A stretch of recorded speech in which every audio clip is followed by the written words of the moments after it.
미 국무성은 북한의 동시다발 단거리 탄도미사일 발사를 규탄했습니다. 국무성 프라이스 대변인은 오늘 정례 브리핑에서 북한의 다발적인 탄도미사일 발사에 대한 논평을 묻는 본 기자의 질문에 이전과 마찬가지로 이번 발사도 여러 유엔 안보리 결의를 위반한 것이라고 규탄했습니다.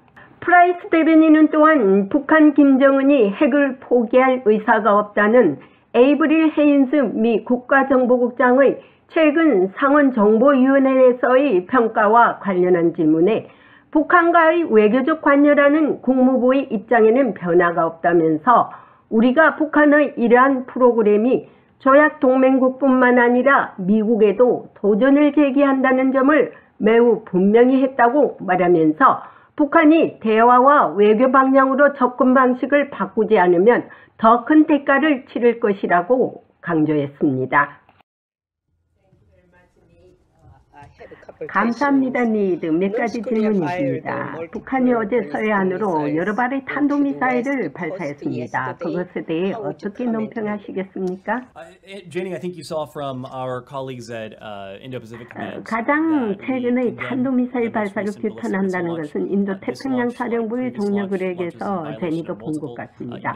이번 발사는 이전 발사와 마찬가지로 여러 유엔 안보리 결의를 위반하는 것입니다. 이는 북한의 주변국가 국제사회에 위협이 됩니다. 그리고 우리는 북한에 대한 외교적 접근에 전념하고 있으며 우리가 여러 장소에서 다양한 형태로 일관되게 제시한 제안을 북한이 받아들일 것을 촉구합니다.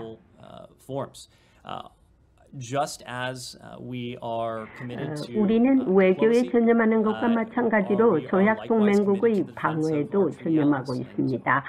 그리고 한국과 일본에 대한 우리의 안보 공약은 철통 같습니다. 우리는 최근 이 두 나라와의 양자관계, 우리 삼각이 맺은 삼자관계, 그리고 북한이 미국에 제기한 도전 과제에 대해 양자 및 삼자관계에 대해 많은 이야기를 나눴습니다.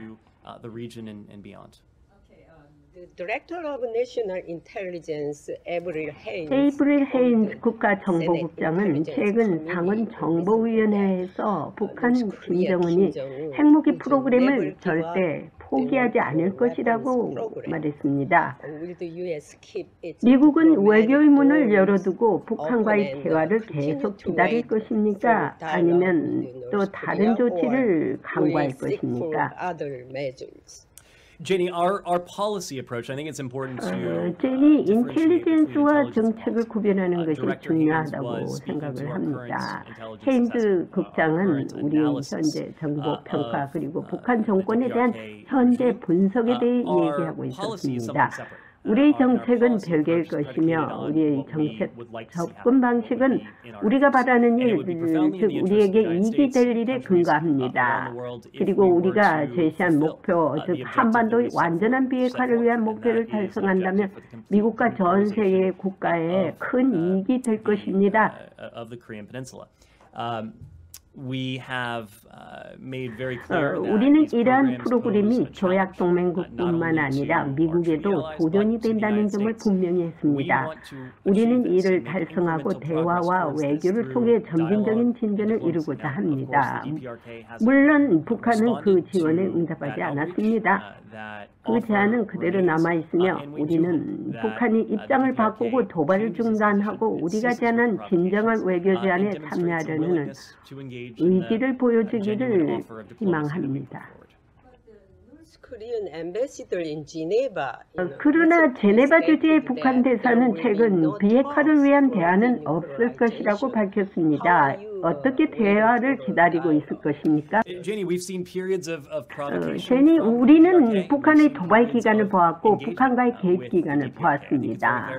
저는 지금 우리가 도발에 깊숙한 곳에 있다고 말하는 것이 매우 타당하다고 생각합니다. 우리는 기록적인 수의 출시 그리고 실험, 다른 형태의 도발적인 행동을 목격했습니다.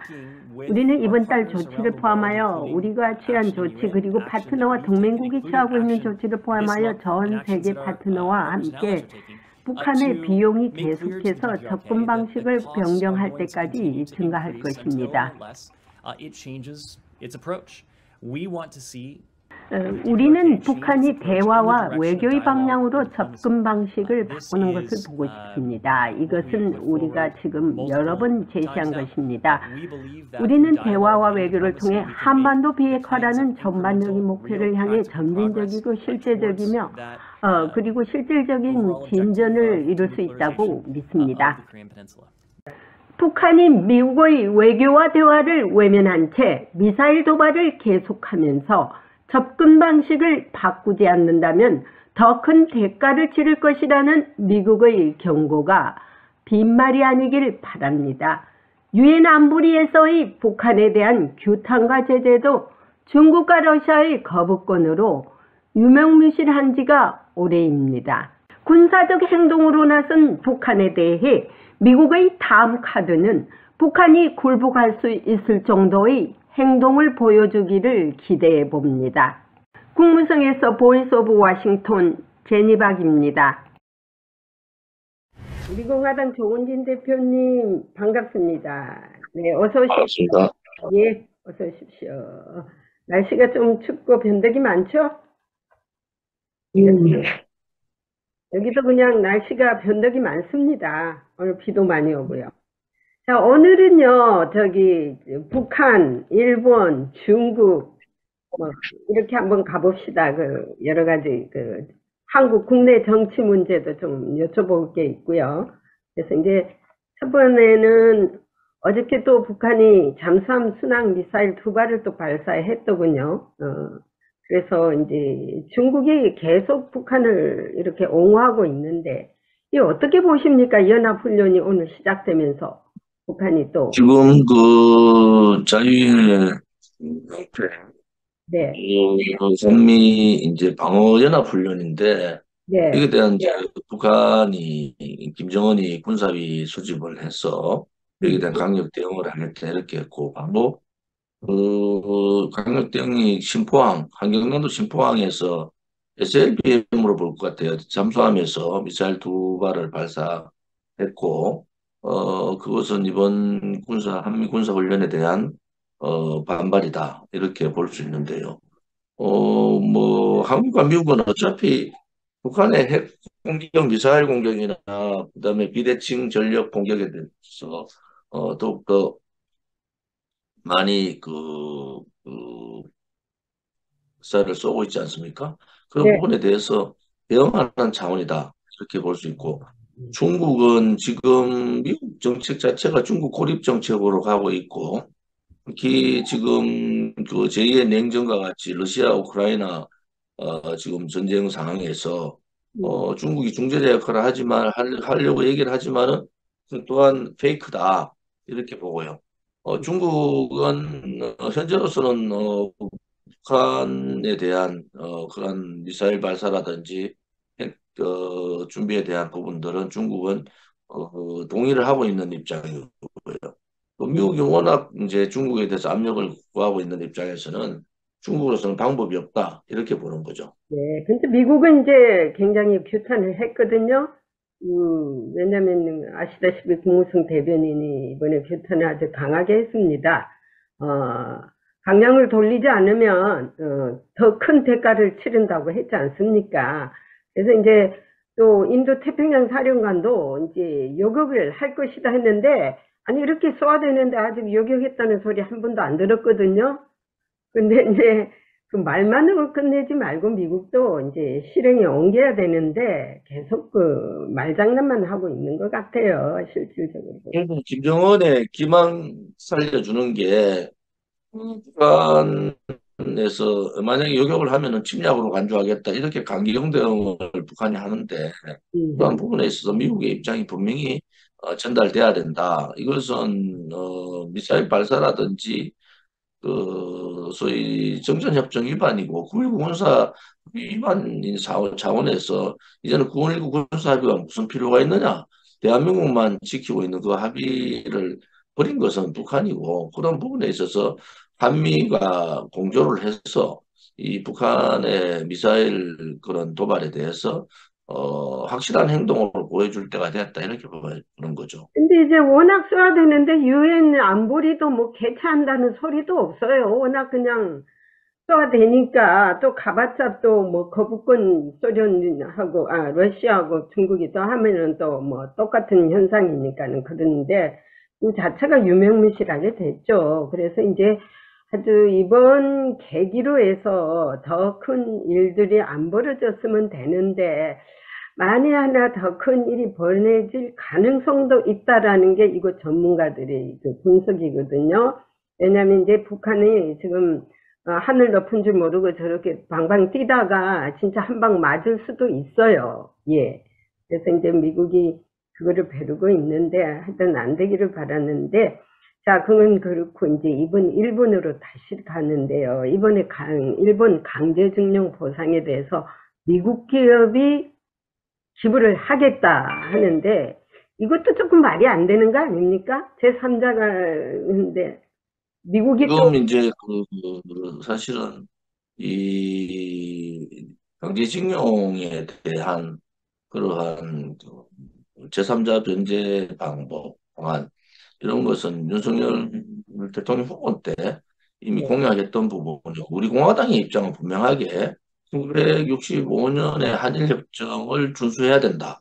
그리고 문재인 정권에서 벌어졌던 지소미아 폐기 이런 부분도 다시 원상복구하고 음, 거기에 따라서 이제 강제배상안에 대해서 윤석열 정부가 내놨으면은 김기다 총리 입장에서 분명한 이번에 뭐 16, 17일 날 방일도 잡혀 있는데 이 문제도 윤석열 정부가 너무 급하게 몰고 간다. 네. 만약에 가서 김기다 총리가 김대중 오부치 1998년 10월에 김대중 오부치 선언까지도 미치지 못하는 혹은 그런 과거사에 대해서 기시다 총리가 미흡한 부분을 하게 되면은 윤석열 정부가 굉장히 부담을 갖게 된다. 지금 한국의 민심은 여론에서 한 60, 한 5% 정도가 이번 그 배상안에 대해서 반대하는 입장입니다. 그런데 우리 공화당은 북한의 그 협정 체결이나 이런 부분 준수해야 된다. 정권 차원에서 정권이 뭐 자가 잡든 우가 잡든 그러한 지소미아 폐기 그다음에 한일협정 무력화 뭐 이런 부분을 들고 나오는 것은 음. 국가의 그 공신력에 있어도 굉장히 문제가 있다 이래 보는 거죠. 그래서 우리 공화당 분명한 이번에 제3자 배상안에 대해서 아쉽지만 동의를 하는데 그 전제는 한일 정상회담이 있다고 하니까 그때 가서 기시다 총리가 명확한 그 역사에 대한 사죄 그리고 분명한 입장 표명이 있어야 된다. 그런데 조금은 좀그 우려되는 부분들이 하야시 외무상이 자기들은 강제 동원이 없었다 이렇게 막말을 해버렸어 이미.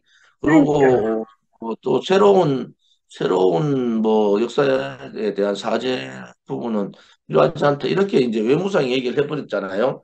그런 부분에 있어서는 조율되지 않고 16일 날, 17일 날 방위를 해서 정상회담을 했는데 결과물을 도출 못한다 그러면은 한국 내 여론이 굉장히 급격하게 돌아선다. 그렇죠. 그것은 졸속 한일 관계를 졸속으로 끌고 가려고 했던 윤석열 정부한테 직격탄이 될 거다.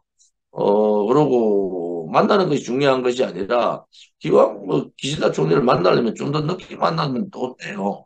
그렇지. 이번 주에 만나서 뭔가 궁지에 물린 사람 같이 그것을 뭐 얘기하는데 만약에 그 역사에 대한 진정한 사과가 없는 상황이 온다면은 우리 공화당이 전제했던 그러한 사고가 전제돼야 된다는 부분에 있어서 좀 더 윤석열 정부가 특히 박진 외교 라인들이 잘해주길 바란다. 박진 외교부 장관은 월급에 이제 윤석열 정부의 제3자 배상안이 월급에 많이 채우고 그 반은 일본이 채워나가야 된다 이렇게 얘기를 하는데 일본의 지금의 태도는 우리 국민들을 분노하게 하고 있는 것은 그렇죠. 사실입니다. 그 일본의 지금 태도가요, 마치 우리가 한국이 아쉬워서 마치 일본을 붙잡으듯이 국을 외교를 하는 것처럼 보이거든요. 그게 지금 굉장히 우리 교포들 사이에서도 그게 지금 못마땅하다는 거예요. 일본은 마치 자기들의 강제징용이 없었다라고 나오잖아요. 그러면 미국으로 봐서는 삼국 한미일이 서로 합쳐서 북한을 견제하고 중국을 견제하는 데는 상당히 도움이 됩니다. 그런 협력은 있어야 되는데 이것이 너무 급한 나머지 구글 외교식으로 자존심까지, 국가 자존심까지 버려가면서 그렇게 해서는 안 된다는 것이죠. 바이든 미국 정부의 압력도 굉장히 있었다는 겁니다. 그렇죠. 맞습니다. 실질적으로 윤석열 대통령이 16, 17일 방일을 하고 4월 달에 미국 방문 계획이 있고 거기에 따라서 바이든 대통령의 전향적인 얘기들이 들려오고는 있어요. 그렇지만은 그 미국 입장에서는 한미 간에 이렇게 다투기보다는 한미일 공조를 통해서 연대를 통해서 한미일 삼국 연대 구도가 좋겠죠. 단지 그 미국이 어떤 압력을 하는 건 옳지 않다. 이 한일 간의 이 역사적인 문제는 한일 당사자 간의 문제고 그렇죠, 그렇죠. 한일 당사자 간에서도 우리는 피해국이란 말이에요. 이 피해국의 대통령이 그 문제를 풀 때는 가해 나라의 분명한 역사적인 사죄가 전제가 돼야 된다. 그것은 그러한 사죄를 전제로 해서 이번에 생자 배상안의 경우에 저는 동의를 했고 또 그렇게 되기를 바랍니다. 지금도. 그렇죠. 그 이제 국무성 이 발언도 잘 읽어보시면 아시겠지만은 양국 간의 역사적인 문제는 양국 간이 해결을 해야 된다. 그렇지만 이제 미국이 노력해서 할 수 있는 거는 또 그런 역할을 할 수 있을 것이다라고 뉘앙스를 던져놓은 게 바로 이제 워낙 이제 보상금 문제가 너무 책임감 없게 일본이 하니까 미국이 주한미 그 상공회의소를 통해서 기부금을 하겠다라고까지 한 거는 미국으로서는 오직 했으면 그렇게 했겠습니까? 일본이 이거에 대해서 상당히 반성을 해야 돼요. 이런 것들이 일본이 선별적으로 우선적으로 나왔다면 오히려 일본이 상당히 그 칭찬을 받을 건데 이런 걸 안 하기 때문에 지금 미국이라도 나와서 이 양자 관계를 원만하게 해줘야 되겠다라고 지금 나오거든요. 그래서 이게 상당히 미묘한 관계인데 이번 정상회담에서 한일 간 정상회담에서도 반드시 풀어야 할 거는 두 양국 간에 보이지 않는 가운데 해결을 해야 될 것 같습니다. 그리고 이제 제3자 배상안이라는 것은 네. 한국 기업, 일본 기업, 미국 기업이 같이 공동으로 기금을 마련해서 하자는 그런 의도가 있거든요. 그러면 거기에 따라서 일본은 정말 진정으로 성의 있게 답을 줘야 됩니다. 중국 정부가 일본의 역사적 과오, 역사적 침략을 우리는 잊을 수 없는 피해 당사자잖아요. 그렇죠. 일본의 성의 있는 그러한 자유국가로서 또 일본과 우리가 같이 가야 되는 그 동반자로 미래의 동반자 역할로서의 입장 전환을 일본에게 촉구하는 겁니다. 네, 맞습니다. 그 다음에 이제 중국으로 한번 가봅시다. 중국이 지금 한국의 코드 가입 참석하려는 거에 대한 경고를 지금 내리고 있거든요. 중국의 의도가 뭐라고 보십니까? 중국은 지금 그 시진핑 체제가 이제 완전히 완성이 됐고, 네. 뭐 시진핑 1인 독재 상황으로 간다고 보시면 됩니다. 네. 위드 코로나 입장도 지금 다 풀어놓고, 또 시진핑의 1인 측근들을 총리부터 시작해가 다 이제 임명을 한 상태고, 이제 미국과의 관계를 어떻게 정리해 나갈 거냐, 또 북한이 지금 핵 개발하고 미사일 쏘는 데 부분에 대한 부분, 또 이번에 여행권 제한에 풀 때 딱 한국과 일본만 딱 빼버렸잖아요. 그래서 뭐 한미 간의 연대, 또 한일 간의 한미 간의 군사 동맹 강화, 또 한일 간의 어떤 연대 이런 부분에 대해서 중국이 불쾌한 심정을 그대로 드러내고 있다. 그런데 중국은 중국의 이익에 대해서 따라하는 것이 문재인 정부 같이 뭐 중국에다가 굴종하고 90도 인사하고 그러한 공산 좌파 세력들하고 우리가 그래야 할 필요가 있느냐. 단지 경제적인 다원화를 통해서 이제 중국 경제가 활성화가 되면은 우리한테도 도움이 될 수도 있지만 또 한편으로 봐서는 원자재 가격이 급속으로 상승하는 상황이 오기 때문에 장단점이 다 있다. 그래서 우리도 경제 노선, 경제 라인들을 좀 다변화 좀 시켜가지고 중국에 의존하는 그러한 부분들은 탈피하는 게 좋겠다. 중국도 지금 경제 성장이 작년에 3%, 올해 뭐 5% 정도 잡고 있는데 전체적인 중국의 그 소위 그 인민들을 먹여 살리려는 하려면은 6% 이상의 경제 성장이 되지 않으면 중국은 기본적인 인사 문제, 일자리 문제나 이런 것이 국가가 책임을 져야 되는 나라지 않습니까? 그런 부분에 있어서 중국이 굉장히 경제적으로 어려움이 있다 이래 보는 거죠. 그래서 좀 뭐 대만 문제도 걸려 있지만은 한반도에 있어서 중국의 영향력을 자꾸 키우려고 하는 중국의 의도는 우리가 경계해야 된다. 그리고 시진핑 3기가 시진핑 지금 이 독재 체제가 앞으로 10년을 갈 텐데 이 10년 동안 과연 중국이 어떤 방향으로 갈 거냐? 또 주변국을 그걸 괴롭히고 중심으로 해가지고 자기들이 미국에 맞서서 그런 소위 주로서의 역할을 할 거냐. 그렇지 않으면 미국과 어느 정도 견제와 상호 협력을 통해서 전 세계의 경제 발전과 혹은 쓰는 방향으로 갈 거냐. 이런 부분에 대해서 이제 중국 시진핑 체제가 굉장히 고민을 해야 될 상황이 내려보는 거죠. 근데 한국은 어쨌든 지금 미국하고 우리가 가깝게 하고 한미일 연대를 자꾸 이제 우리 하기 때문에 중국하고는 서로 간의 입장이 다를 수밖에 없어요.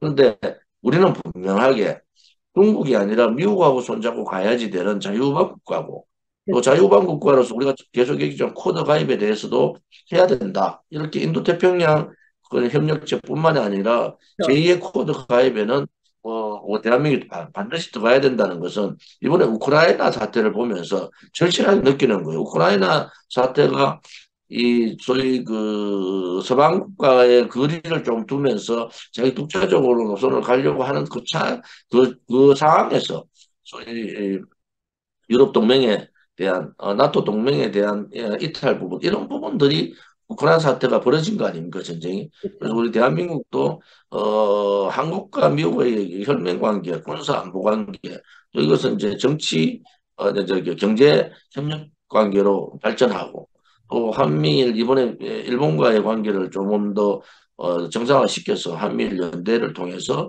중국을 견제해야 된다. 이것이 우리 공화당 입장이고 저의 입장이기도 합니다. 맞습니다. 중국이 경고한다고 해서 뭐 눈치 보고 코드에 가입을 안 한다든지 그거는 우리 국가로서의 그게 위신이 아니죠. 주권국가가 어디에 가입하든 안 하든 그거는 none of business, right? Yeah. 그다음에 이제가 IRA 문제.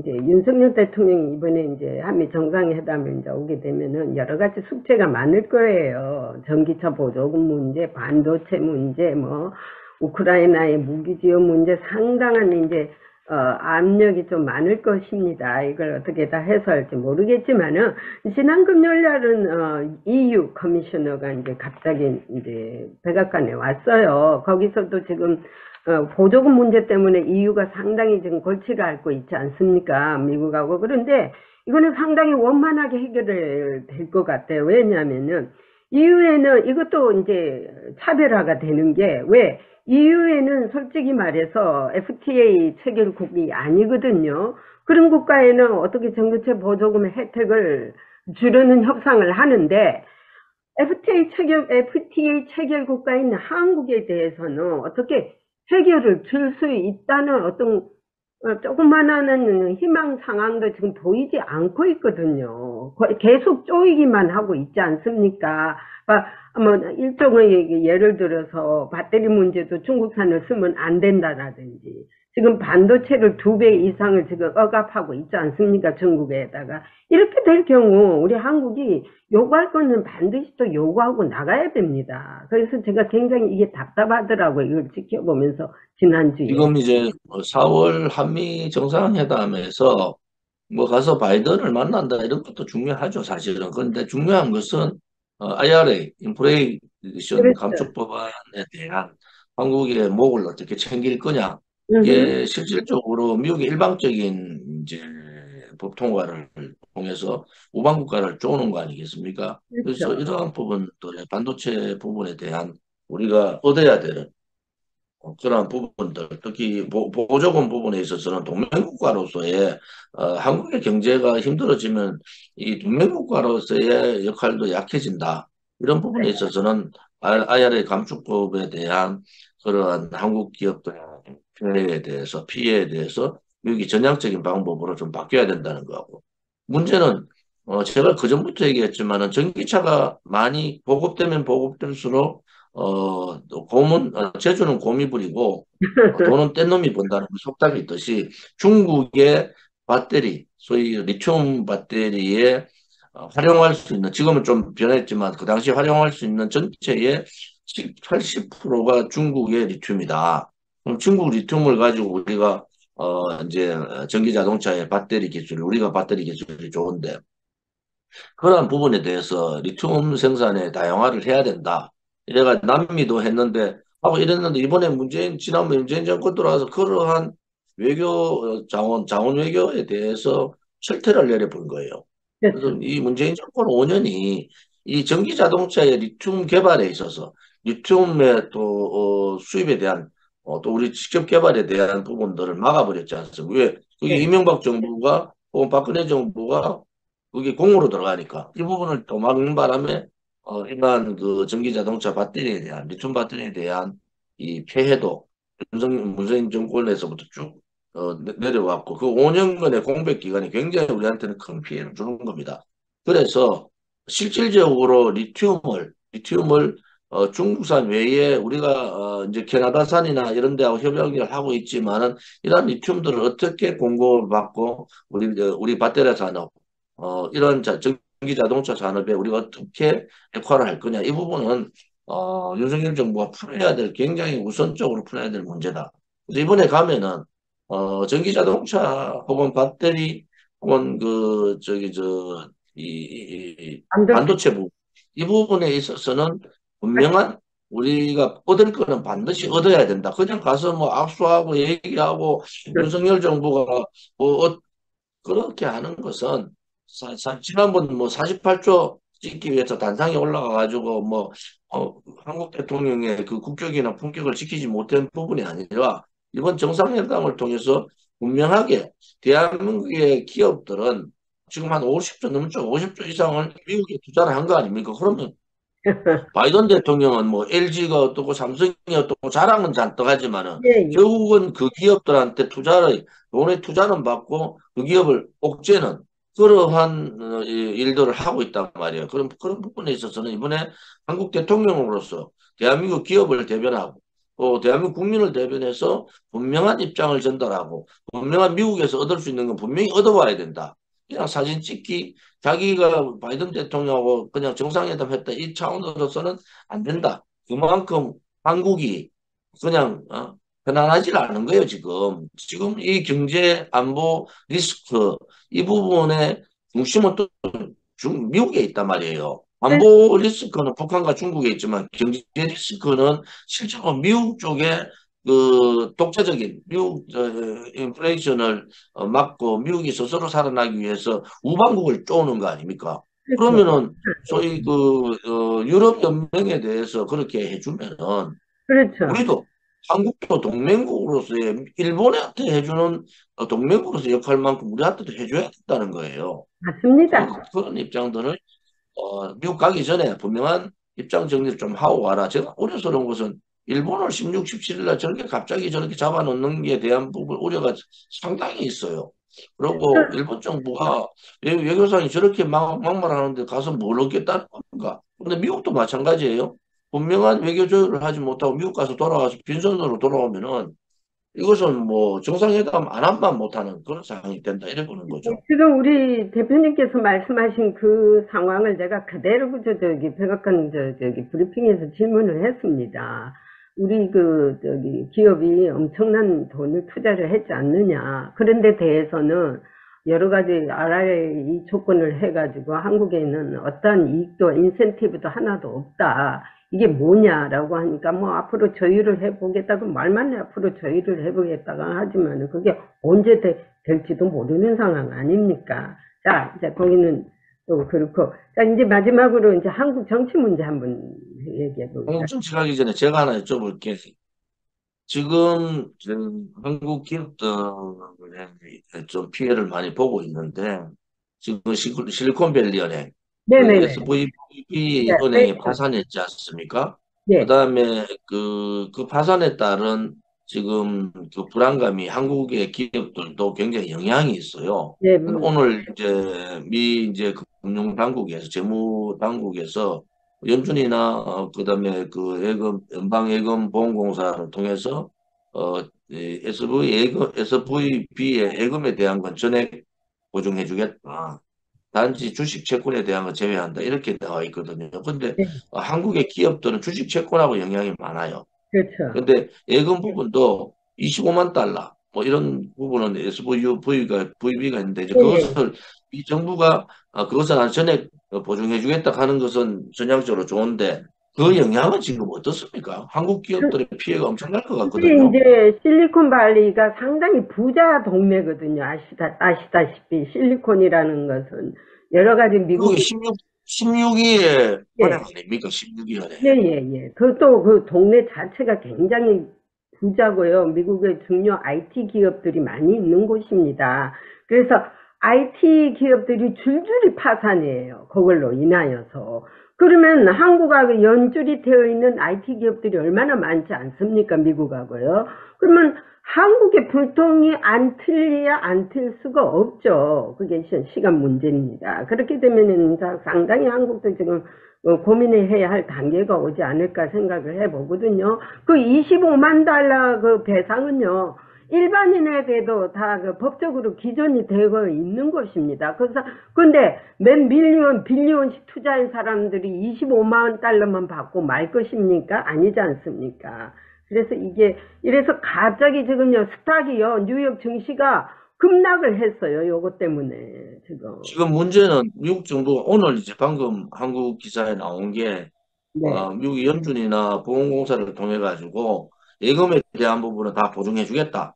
지금 음흠. 보증을 해주는 거 아니겠습니까? 그런데 주식이나 채권 부분은 제외다. 이런 게 실제로 한국 기업 주식 채권에 많이 들어가 있단 말이에요. 그렇죠, 그렇죠. 특히 IT 헬스 부분이라든지 뭐 이런 부분들이 많이 들어가 있는데 헬스케어나 스타트업, 이제 IT 이런 부분들에 들어가 있는 한국 기업들하고 굉장히 밀접하게 연관이 되어 있는 이러한 주식 채권을 제외시킨다는 것은 지금 벌써 수백억 손해를 보고 있다라는 발표도 나오고 있거든요. 기업 맞습니다. 하나가. 예. 그러면 뭐 이 영향도 굉장히 큰데 한국 정부 쪽에서도 이러한 부분에 대한 우리 경제기업원이나 혹은 이 금융감독원 이런 쪽에서도 굉장히 예의주시해야 된다. 저는 지금 이 문제가 그것을, 간단하지 않을 것 같거든요. 예, 지금 미국의 경제지에 보면요, 이래들, 아시아에서 상당한 많은 금액을 투자를 했더라고요. 아시다시피 아시아가 지금 IT 기업이 상당히 성행하고 있지 않습니까? 그럼 그 타격이 얼마나 꼭 한국뿐만이 아니라 전 아시아가 상당한 타격을 입게 됩니다. 그 뉴욕시 증시가 갑자기 그냥 하락으로 내려가 버렸어요, 등식이. 지금 문제는 한국 정부가 그 실리콘밸리언의 SVB에 투자를 했는 또 SVB의 투자 외에 또 실리콘밸리의 시그너처 은행도 지금 폐쇄된 뉴욕 시그너처 은행도 폐쇄했단 말이에요. 음. 거기에 우리가 투자를 해서 주식 채권이 어떻게 들어가 있고 이런 부분에 대해서 좀 이제는 그 한국 정부가 좀 정리를 좀 할 필요가 있다. 왜냐하면 이게 한국 기업의 파산에도 영향이 미치기 때문에 이러한 부분들을 윤석열 정부가 제대로 파악을 해서 대처를 해야 된다. 저는 그렇게 보고 예. 지금 그 미국 방문 전에 이 문제가 터져버렸기 때문에 여기에 대한 신속한 대처가 필요하다 이렇게 보는 거죠. 그래서 이제 경제팀에서 그거는 해야 될 것이고요. 이제 마지막으로 이제 짧게 한 5분 지금 이재명이 옆에 있는 사람 전무식이라는 사람이 지금 자살을 해가지고 그 뉴스에 보니까 이제 정치를 내려놓으라고 한 것 같아요. 자, 그러면 이재명이가 상당히 말귀를 못 알아듣는 사람인 것 같아요. 자, 예를 들어서 지도자급이라면은 리더급이라면은 봐요.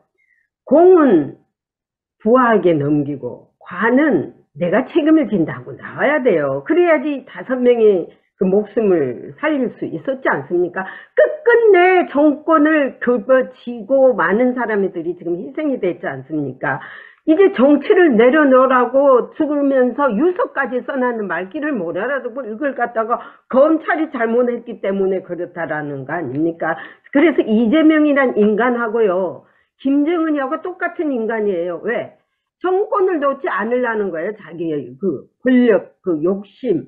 이것 때문에 많은 사람들이. 이재명은 당대표를 내려놓는 순간에 예. 이재명은 이제 그냥 뭐 가는 수밖에 없다. 저는 그래 보고요. 결국은 때문에. 구속되고 감옥을 갈 거다 이래 보는데 이제 전 비서실장이 전모 씨가 자살을 했는데 그 유서 내용이 또 여러 가지 여러 방향이 나오는데 그 안에 보면 정치를 내려놓으라, 또 측근들의 인성을 제대로 길러라, 그렇죠. 이런 얘기함과 동시에 또 검찰에 대한 얘기도 해요. 검찰 수사에 대한 압박, 뭐 이런 자기가 조작수 뭐 이런 부분을 하기 때문에 민주당에서야 한쪽으로 보겠죠. 근데 제가 좀 안타까운 것은 자기 측근이 어쨌든 자살했고 그것이 뭐 5명이나 이런 사태가 벌어졌잖아요. 그렇죠. 그럼 이재명이 없었으면 그 사람들이 죽을 사람들이 아니잖아요. 그렇죠. 내 말이 그 이재명이 말이에요. 스스로 이것이 내 과오고 내가 정치에 대한 그렇죠. 욕심 때문에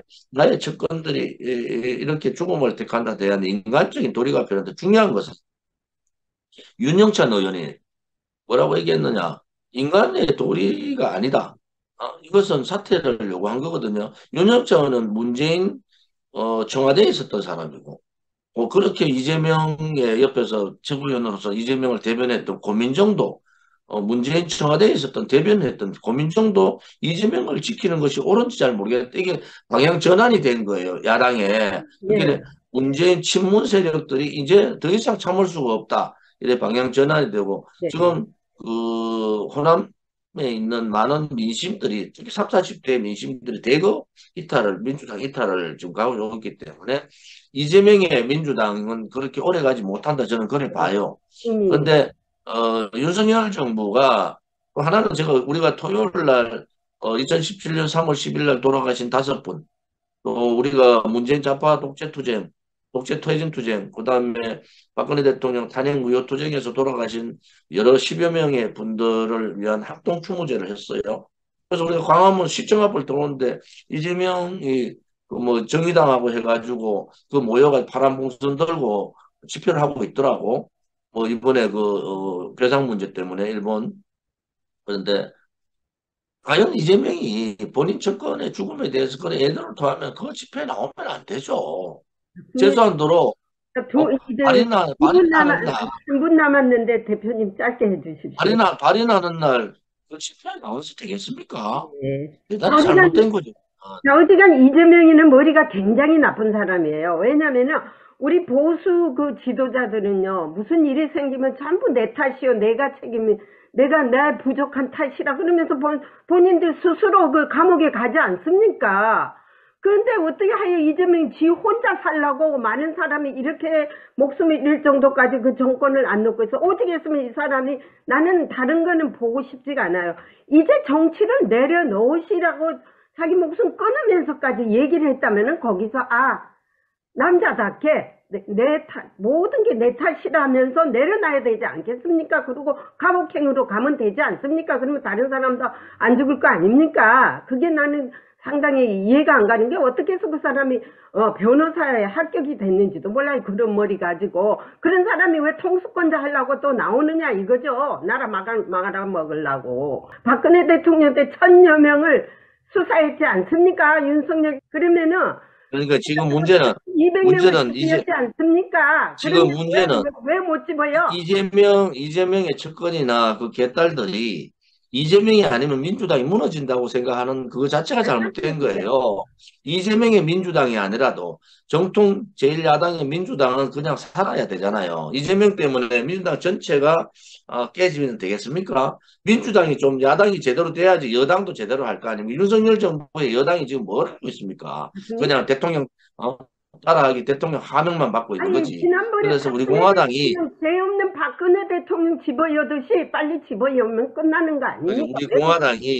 우리 공화당이 힘이 점점 세져서 국회에 네. 진입을 해서 네. 우리 공화당 발 정치 개혁, 이 구태 정치를 몰아내는 수밖에 없다. 저는 그렇게 보는 예, 겁니다. 오늘 괜히 내가 열이 막 받쳐가지고 하여튼 이재명 이름만 나와도 난 열이 받쳐요. 오늘은 여기까지 하고요. 아주 감사합니다. 또 다음 기회에 감사합니다. 보겠습니다. 자, 예, 안녕히 계십시오. 고맙습니다. 땡큐.